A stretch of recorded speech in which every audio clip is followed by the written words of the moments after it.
Yeah, just another Saturday driving around Liberator. How's it going, guys? Today is an exciting day because the MB is outside here, the 1943 Willys MB. I call her Margaret. I don't know why I've been calling the Jeep Margaret lately, but I guess that's the name. But I'm gonna take it out to Buchanan Field and Conquer. The Collins Foundation is in town. If you don't know who they are an organization that basically promotes living history in their own words, which means they fly old World War II planes around the country, and you can touch them, you can go in them, and you can take a ride on them. And today I'm gonna take a flight on the B-24J, Witchcraft. I'm excited, so let's go. Well, I can 100% say I did not break any speed limits on the way over here. I'm gonna get to park this thing out on the tarmac somewhere near the planes once that jet leaves. Thank you.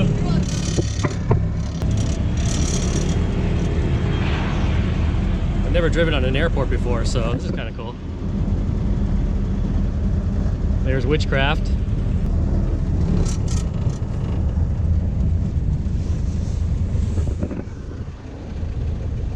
This parking spot isn't too bad, right next to Witchcraft here, which I'm going to take a ride on in about an hour and a half. This aircraft is in the Witchcraft livery, but it is not the original Witchcraft airplane. That actually was a B-24H that was built at Ford's Deer Run, Michigan plant, entered service in April of 1944. It flew 130 successful missions, never turned back, never lost a crew member, never had an injury. Unfortunately, after the war, it went to Oklahoma and it was scrapped. So it doesn't exist anymore. This aircraft is really a tribute to that aircraft. They keep these planes flying. They travel around and people can go inside them, touch them on the ground, but they are living, flying aircraft and you can take a ride on them, but it does cost about $4,000 an hour to keep these planes in the air. 1,200 horsepower Pratt & Whitney engines. This is the only flying B-24J aircraft in the world. It was built in Fort Worth, Texas at the Consolidated plant and delivered in October of 1944. It was then assigned to the RAF and sent to India. It served in missions in the Pacific, and after the war it was abandoned in Kanpur, India, and where it sat. The Indian Air Force had a program where they resurrected B-24 Liberators, and they actually did, I think, over 30 of them. This was one of them. It was resurrected by the Indian Air Force, and it flew until 1968. Then it was reabandoned in India, where it sat. Eventually it was purchased by someone in England, sent to England in 1982, where it sat until 1986. 1986 it was purchased by the Collins Foundation, created it over the ocean to Massachusetts, where it began its refurbishment.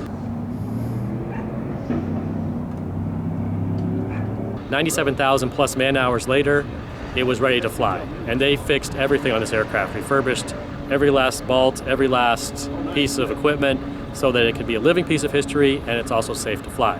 Which makes me feel good because I'm about to get in this thing. So when you ride on this, which you guys will see, you can go in all the different compartments and check them out. You have seats for when you take off and land, but the rest of the time you can walk around, explore the aircraft, and really get a feel for what it was like to fly on these things. Minus the part where people are trying to shoot you down from the air and the ground, which is nice because that would make it a lot more stressful. It flew in 1989 as All-American. It was All-American for a while, and then it became Dragon and His Tail, and then the livery was changed to Witchcraft. So it's been some different liveries. It's a B-24J, the only one flying in the world. It's been refurbished down to every last little detail. That's a lot of man hours, that's a lot of work, and it's a lot of work to keep it flying. As I said, $4,000 an hour to keep this thing in the air. So the tickets, they're not cheap. You could fly across the country, or you could spend 30 minutes in this. I'd rather spend 30 minutes in this. I think I'll remember it a little bit more. The Willys MB 1943 with Witchcraft. This is a pretty good Saturday, guys. I should probably take it over for a picture with the B-17 too. Yeah, just another Saturday driving around Liberator.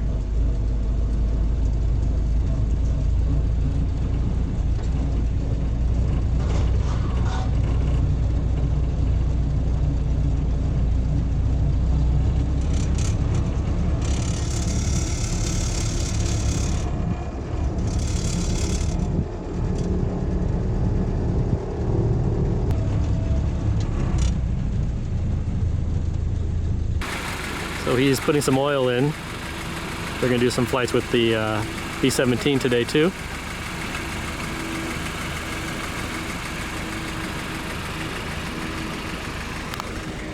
And you've got people lining up over there who are gonna take the rides. The rides start at 9, and then it opens at 10 for everyone just to come in and See the aircraft just static. And I think the B-25 just kind of flies all day, off and on. So this is Tondaleo, the B-25. I flew in that one, I think it was like a year and a half ago.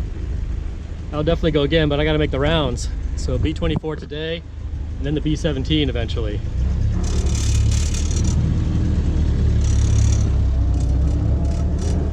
Over here's a P-40 Warhawk. You can fly in this too.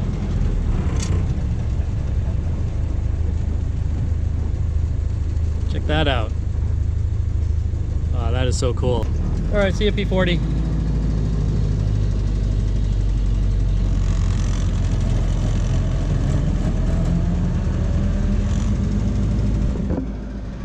I guess I should go park at some point here. Once we get off the ground, I'm going to give you guys a signal to get up. I'll probably come back through the bomb bay and just tap one of you guys on the leg, or you'll see my thumb coming up between your legs or something. Get up, but tell everybody else they can get up, okay? The biggest thing is if I tell somebody to do something, just tap the next guy on the shoulder and let them know. It's the only way it works, really. You guys get up in the front. I'll give you the signal to get up, and when you get up, you need to go down to the nose. And you'll drop right below the pilot's section there and crawl around to the right side of the nose wheel. You can get up in the bomb bay section, turn around, come back out.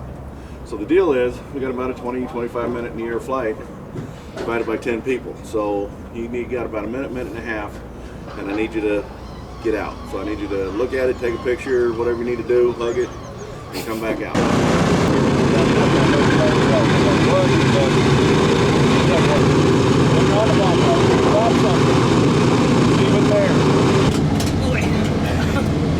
Well, you're lucky you got the chair. I get the floor.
idea he was going to go over San Francisco, go over the city, go over the bay, go over the Golden Gate.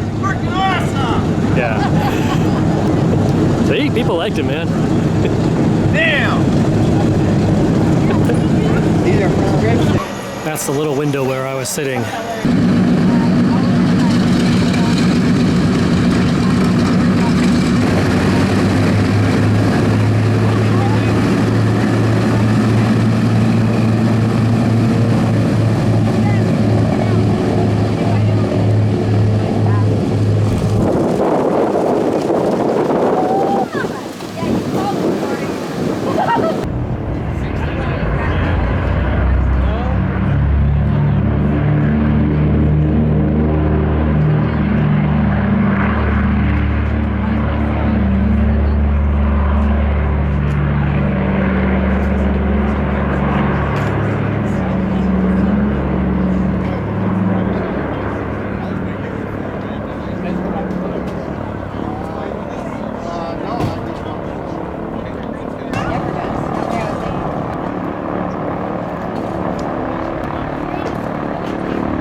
You excited?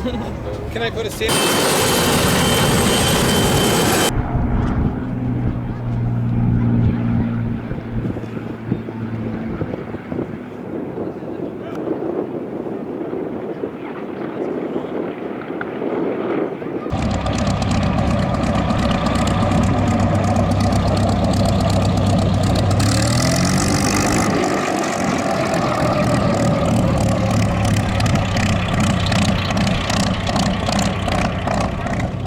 Well, we flew over the city, we flew over Golden Gate Bridge, and there's nothing like that out an open window looking down. That was amazing. That was probably one of the more incredible things I've ever experienced. So if you have the chance, I highly recommend taking a flight on one of these planes. Having done the B-25 and the B-24 Liberator. The Liberator, I think you get better views just because of the big open windows. The B-25 is definitely louder, but they're both awesome. Next time the B-17, Collings Foundation guys, I want to just give them a big thanks for letting me drive my Jeep onto the tarmac around the aircraft, taking all the pictures I wanted. That was incredible. I've had a great morning here. It's been a blast. Collings Foundation started in 1979, and their mission really is, in their own words, to preserve living history. And that's what you see right here. Real planes you can touch, you can fly on them, and museums are great, but this is a whole nother level, and I highly recommend if these guys are in your town, take a look. I'll put a link on the description for the website. If they come by, look at the aircraft, go for a flight. Maybe someday I'll fly that P-40 Warhawk. I don't know. That's a little bit more money, but I'm sure it's worth it. All right, guys, thanks for watching, and I'll see you next time.